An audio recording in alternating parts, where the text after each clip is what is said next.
Hello everyone. Today I'm going to talk about Pepsi and Coca-Cola stock valuation. You may wonder why I'm valuing these stocks when everyone is talking about AI is about semiconductor. But I already valued and bought those stocks 2 or 3 years ago. If you watch my previous videos, I already valued company like AMD and Oracle. And about half a year ago, I also posted this price estimate and invested some of them like Qualcomm and Apparel Material. Another thing is about investment. You are making a bet in different stocks, in different company, in different industry. I will not put all my investment in just one area. And so that is why I value Pepsi and Coca-Cola. Another thing is that recently the Pepsi stock has reached a 5 years low. And I realized that the time to buy the stock came. I do not necessarily buy just because they are low, because when stock decrease to 5 years low, still can be even lower, right? But I can buy those. This is the plan for this analysis. First, I will explain the difference between business model of Pepsi and Coca-Cola. Business model is about how a company generate revenue and profit, how they make a reinvestment, and how they grow in the future. And I will explain why Coca-Cola is a beverage company, but Pepsi is not. After that, I will estimate the company's growth in the future. And Pepsi acquired many other companies, so I will also explain how to analyze the effects of these acquisitions. Old companies like Pepsi's, they have many old employees, and when they retired, they have the obligation to pay the pension retirement income. And as stock investors, we get paid after everyone else. After the company pays suppliers, its debt holders, its pension, its employees. If the company still has some money left, then that value belongs to our stockholders. And after that, I've estimated the value per shares for these stocks and the price for them. The value and the price are two different things. Value is how much the company worth. It depends on the future cash flow, the revenue and benefits company can generate, and the reinvestment they will make. While the price in the short term is driven by mood and momentum, it is about how traders, investment bankers will set this price target.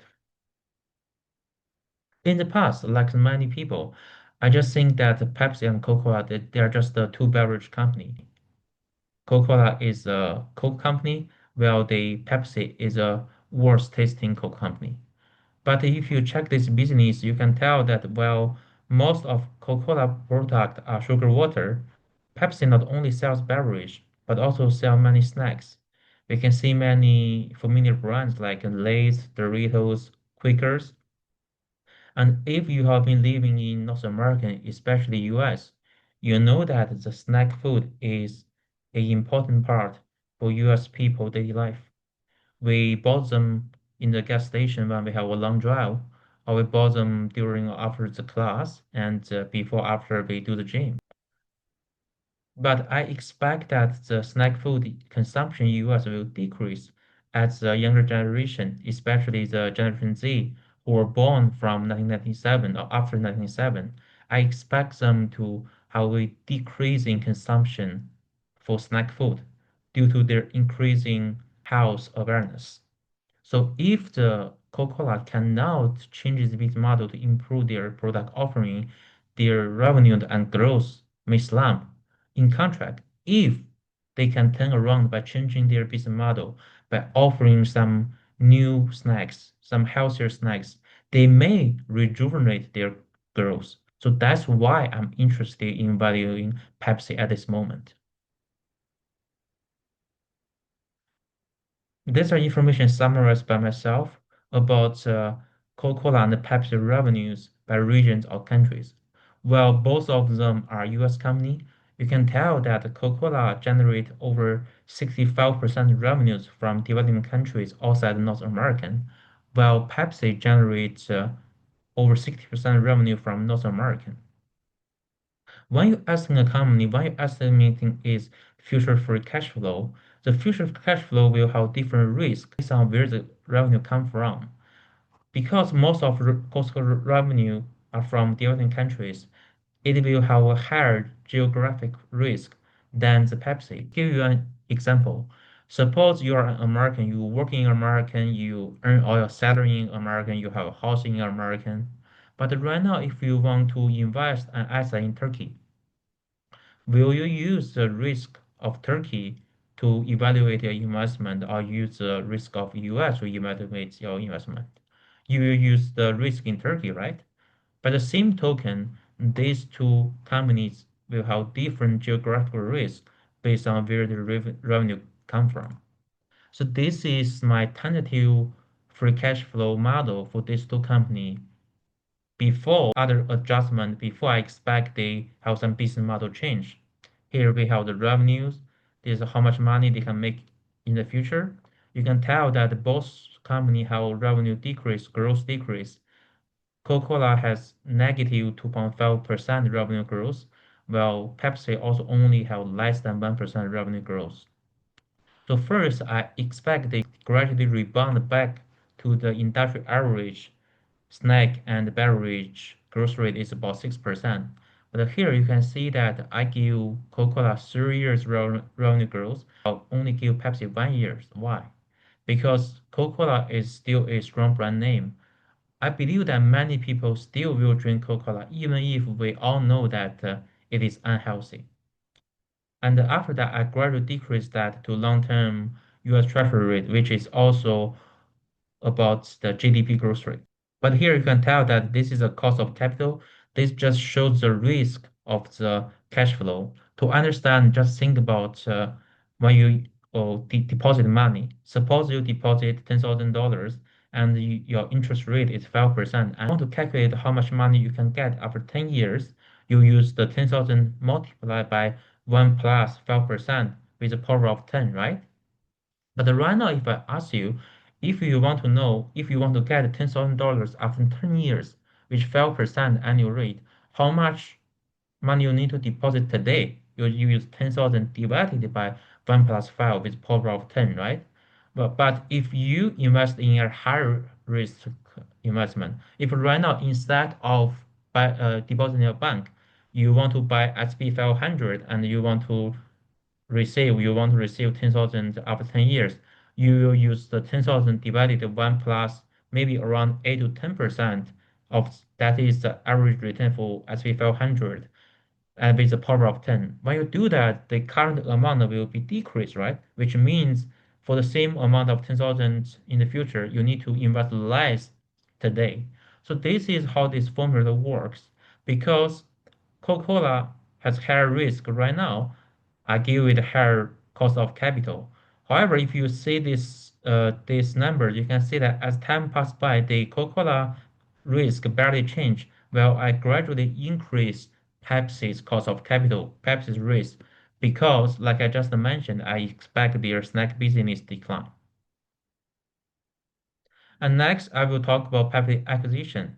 When Pepsi acquire other company, and to see whether Pepsi will make or lose money from this acquisition, and whether Pepsi have an opportunity to change its business model, change the business offering from this acquisition.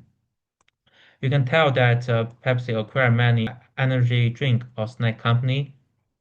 But before that, I will teach you a little bit about accounting knowledge and how to make necessary adjustment in your valuation. This is the information I got from Pepsi financial statement. Here you can see that this is one of financial statement called statement of income. It shows how much revenues and the profit a company made for a period. And here we have the revenue, that means how much sale, and the cost of sale means things like raw material. And after that, we have selling, general, and administration expensive. Those are costs like labor cost, marketing cost, and human resources. But after that, we saw one item called impairment of intangible asset. What is that? So before I talking about, I need to explain how acquisition work, how one company acquire a company. Suppose that Pepsi want to acquire another company and they want to spend 1 billion, which is $1,000 million. They will first go to investment bankers. They say, we want to spend $1,000 million to acquire another company. Can you find us a target? Do you think they will find target? Investment banker will always find the target, right? And they will find the target and they say that we found the target and we expect this company worth $950 million. It's always close to how much you want to spend. After that, the the accountant only can find 500 million asset from the acquired company. So there are 400 different. The company have 500 asset, but the investment bank said they worth 900. The 400 difference, they will claim that that is the intangible asset, which means that by buying this company, you may reduce our cost or may generate more benefit in the future. This is the benefit the investment promise you.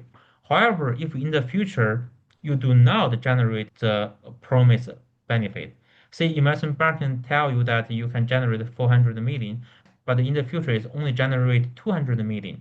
There are 200 different, right? So accountant they will use 400 subtract 200. This is called the impairment intangible asset. So accountant and investment banker, the first made up an item they say they can generate a certain benefit, but when they fail to realize the benefit, they record the difference as impairment. And because investment is about to look in the future, we are value the future. If I include this in the income, and when I estimate the future revenue, if you see this one, if I include that amount in the operating income here, and when I estimate those operating income in the future, I will imply that you will have that cost every year. You will lose that money every year, right? So what you should do is first you will add back this amount to your operating income, and then you estimate this item independently. And I found that this item is from this acquisition. So then I can just value this company individually to see how many benefit or revenue they can generate for Pepsi in the future, and I compare that with this amount. By doing so, I will not mingle this one-time expense with the company long-term growth. But when I was going to do that, I found another interesting thing. The Pepsi bought the Rockstar Energy in 2020 from another company called Celsius for 3.85 billion. However, in 2025 August, they announced to sell back this company to Celsius. And not, right now, I don't need to value the company. I just need to estimate how much money the Pepsi can get by selling back it. But then you need some constant check. So suppose that you just bought a house from a person in 2025. After 5 years, you go to the same person, you want to sell back this house. If we do not consider things like inflation or interest rate, do you think that you will get a lower or higher price than the price you pay? You get a lower, right? Because you bought a house and you just go back, you want to sell it in 5 years. What the other person will think about? The house either have some problem in it, or you must in some financial difficulties. Otherwise, you will not want to sell back a house in 5 years, right? So the sell back price will be much lower than the price they pay. And this is another formula in finance. It's called enterprise value. This is a formula to estimate the net worth of a company to get a ballpark about how much you need to spend when you buy another company. And you can see that here, first we have market capitalization is the stock price multiplied by the total shares outstanding. And when you buy another company, you also need to pay their debt. So here it just also applies the debt. And see that you spend 5 million to buy a company, and if the company have 1 million cash on balance, your actual spending is 4 million, right? So here it also subtract the cash. And according to the data set from New York University Business School, the industry average enterprise to sale ratio for the beverage industry is about 4, and the Rockstar revenue has been decreasing over recent years. So I estimate the 2025 revenue. I use that multiplied by the 4, I get $482 million. This how much I expect Pepsi will get paid when they sell back the Rockstar. and I compare that with the amount they spent, I estimate that Pepsi will lose about $3.32 billion. So after I value all other Pepsi assets, I need to subtract this amount. And next, I will talk another acquisition called Popeye. 2025, Pepsi bought another company called Popeye. Popeye is another drink, but is a type of drink called a prebiotic drink. This is kind of drink that claim to have a beneficial bacteria that is good for our stomach, and is usually do not have cane sugar. It will have alternative sugar and it will have less additive. The prebiotic drink has been popular in North America, and this company has 50% market share in this industry. You can tell that the revenue for Papa has been skyrocketed. They have 100 revenue growth in 2021 and also as high as 400 revenue growth in the most recent year.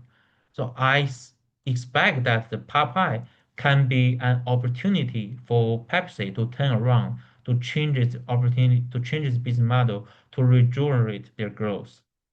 But here's the thing. What happened in the past does not predict the future, right? A company has such high revenue growth cannot maintain the high growth forever. So how do I estimate its value? One way is to check the total industry market size.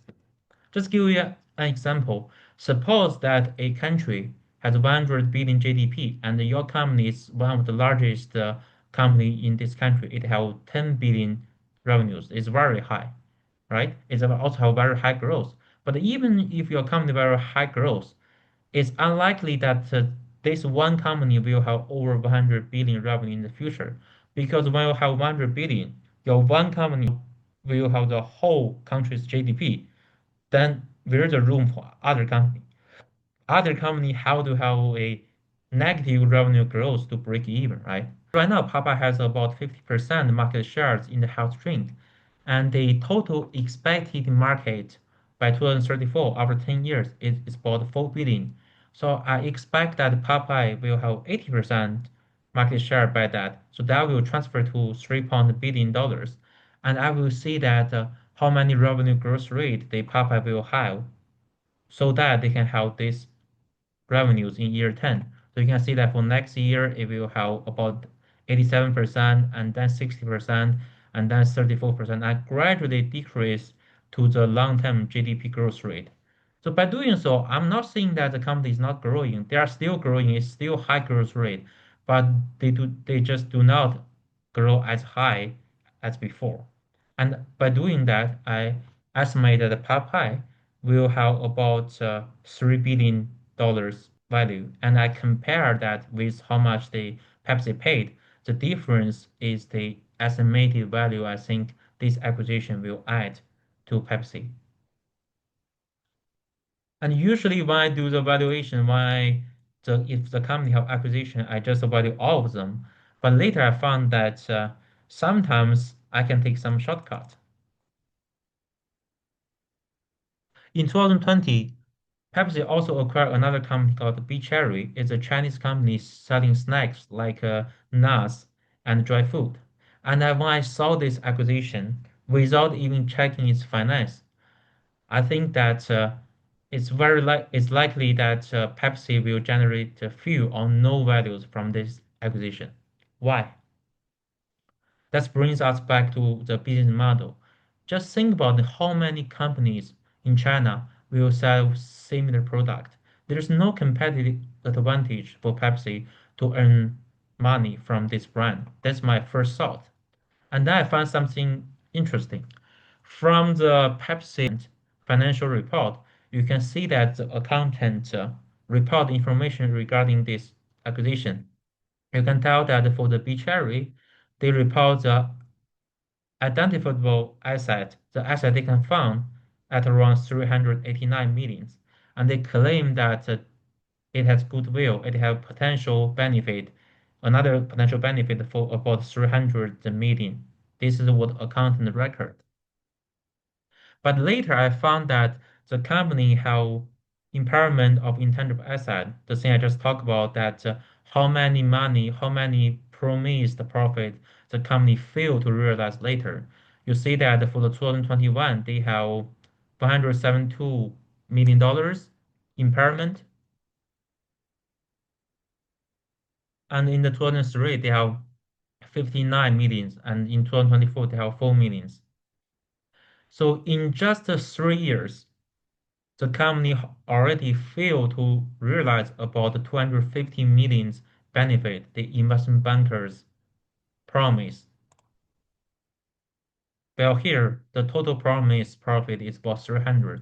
So, and along with the company's business model, I do not expect Pepsi to generate any benefit from this acquisition. So for this acquisition, I just set the value to 0. I expect Pepsi lose all 700 they spent on this acquisition. And after I do all of those acquisition, the next I will talk about the pension plan. In US, there are usually two pension plan. One is defined benefit plan. The other is defined contribution plan. Defined benefit plan means the employees do not need to contribute any money.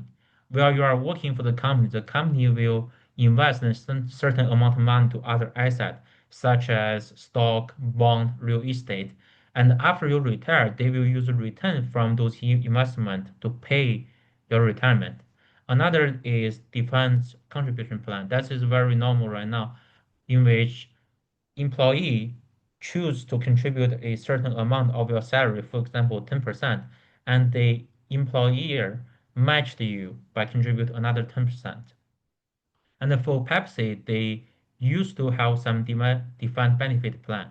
And this is the formula I found from official Pepsi document to calculate how to pay their employees.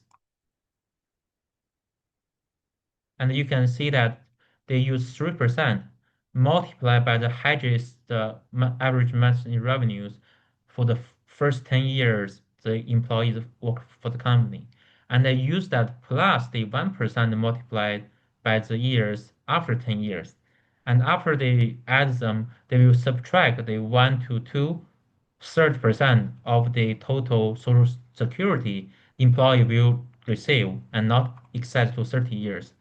And when I saw that, I can understand why they have such an arrangement because the salary you receive for the early year you work for the company will be different from the later years. As you work longer, as you promote, your later year salaries will be higher than early years. And they subtract the Social Security. I think the logic is you will get money from the government, so we just pay you upon that. And after I have the formula, I realized that if I can estimate how many Pepsi employee will receive defined benefit pension, if I can know how much they make for their salaries, then I can estimate how many pension the Pepsi need to pay, right? This is a document from the Pepsi. They have employee by different party. We have senior or manager and executive. And here we also know the total permanent employees. I use this amount, subtract these two amounts. I can also know how many base level employees with no management power in the Pepsi. And I can also research their average annual salaries. And right now, I will show you how to estimate the pension obligation. Like here, we have the senior or manager employees. We have this amount. And here you need some common sense. For these senior or manager employees, they will not start to work as a manager, right? They usually will start from base level and gradually promote to a higher level. So for this employee, for the first 10 years, I multiply this number with the annual salary for the base level Pepsi employees, and I use that amount multiplied by 3%. How do I get the 3%? This reference is from the Pepsi document. And after the 10 years, I still use this number multiplied by the average manager salary, and I multiply this 1%. This is 1% is the how much the Pepsi promised to pay. And then I use the 79 subtract 67. How do I get that? Because US retirement age is 67. and the life expectancy is 79. The difference tells us that we expect these employees will receive about 12 years retirement income after they retire. Just think about that, and maybe you can reevaluate whether you should work overtime to sacrifice your health during your work, right? So this is how we estimate the manager pension fund, the manager pension obligation. And here we also get the frontline employees. These are those employees that they do not have management level, do not have management power, authority. But there's another important common sense check. Current employees can also promote to a higher position, right? So here I just expect that 20% of the current base level employee will get promotion to the senior. So I use a total number multiplied by 20% of these people. For these people, for the first 10 years, they will also get the base revenue. But after that, they will get the senior level revenue. Well, for the rest of 80% of base employees, I expect them to not get promoted and they just get the base salary forever. So this is how I calculated. And after that, we will do the Social Security adjustment. In US, you contribute about 6.2% of your salary to the Social Security. So I use their pension amount. I use their salary. There's some tempo here. I should use this amount. I use this salary, their salary, multiplied by the Social Security contribute amount, and I will also multiply this amount. How do I get this amount? You see, this is required by the company. And after that, I can take advantage of the Excel formula.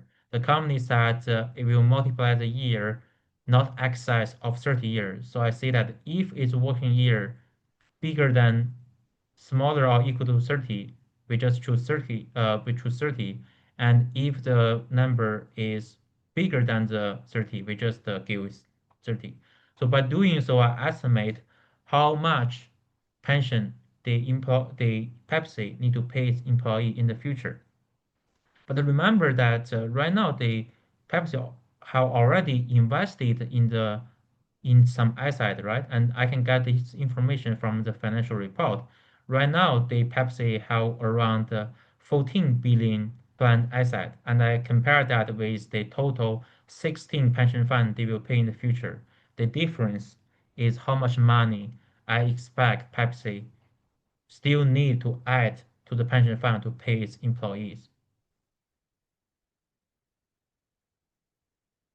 And after doing that, here, this is how I estimate the company's value.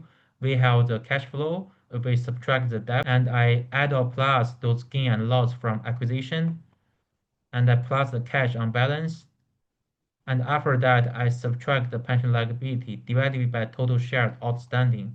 The estimate Pepsi value per share, how much to buy, is about $138.79. And when I do that, I was thinking maybe I can take a shortcut. What if Pepsi does not make any money from this acquisition? So I just set all of them to zero. Suppose that they lose all the money they spend, invest in acquisition. If I'm doing so, the value per share is about $128. But here's an interesting thing. Suppose you are value a company. You first value all the acquisition by yourself and you got 140. And then you just want to be lazy, you just want to be safe. You subtract all the acquisition, you get 60. If in that case, will you buy the stock at 140 or buy at 60? I will always buy at 140. Why? Because I'm doing my own valuation and I need to believe and have belief in my valuation. If I just want to be lazy, if I subtract all of them, then what's the point to do the valuation? Many people they may claim that I want to be safe, so I subtract all of them. But that's not the safe. That's not reflect the fact of the company because some acquisition will make money and some company will lose money. And if you do that, of course you may have a higher gain, right? But you may losing the bank opportunity forever. So always count on yourself. And after that, I will decide when to sell. And if you are familiar with things like PE ratio, that's how traders, investment bankers set price for the company. They will use a company's stock price divided by its earning. They got one thing called PE ratio, and they will say if this company's PE ratio is lower than the industry, that means this company is cheap. If the ratio is higher, that company is more expensive. Of course, not that is not a very reflective measure, right? Because even the company with the same P/E ratio, like for example, if Coca-Cola and the Pepsi, they have similar P/E ratio, but their future growth will very different. But right now, I want to decide when to sell, so I will think in the eyes of traders. And remember that before I already estimate the revenue and operating income. And so after I get each year operating income, I can subtract the interest expense, subtract the tax. I can estimate their earning per share for each year based on my valuation. So by doing so, I incorporate my valuation into the trader pricing, and I use that multiplied by the P/E ratio.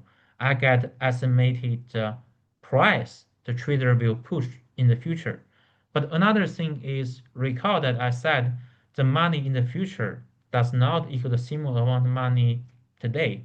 So for example, the 305.98 in the 2036 will be worth much less than the 300 today, right? Because of inflation, also because you can invest this money.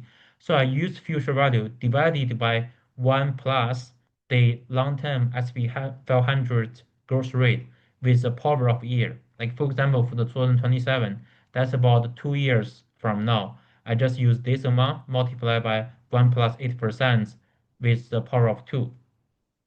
By doing so, I can estimate when to sell those stock, and when I sell those stock at this price in the future, how much they worth today. And the median I got is about 163. I will sell about half of my stock at 163, and I will sell another quarter about from 160 to 200, and another quarter from 200 to 250 or 300. Why? Because I can be wrong, right? And when I be wrong, it can be both ends. Many times you probably sell a stock too early and you regret. So this is the one way that I can sell at a different price. And another thing is when you say it's only 133, while I bought at 140, you may think, oh, that's just about 10% growth. That is very low, right? Well, that's another important investment concept. Investment is about gradually grow your asset rather than try to be rich. If your goal of investment is to be rich, it's very likely that you have taken too much risk. And Pepsi is just the one stock I invested. I have some stock generate 300 to 400 return, but I also have some stock generate only 10 or 20%. Different business, different stocks, they have different growth prospect. Of course, they have different expect return rate. If I only strive for the high growth, I'm very likely to take too much risk. So this is my valuation. Feel free to ask your question in the comment, and welcome to follow my channel and my Substack and Strike. And I usually will post most of my stock updates on my Strike and LinkedIn. Thank you.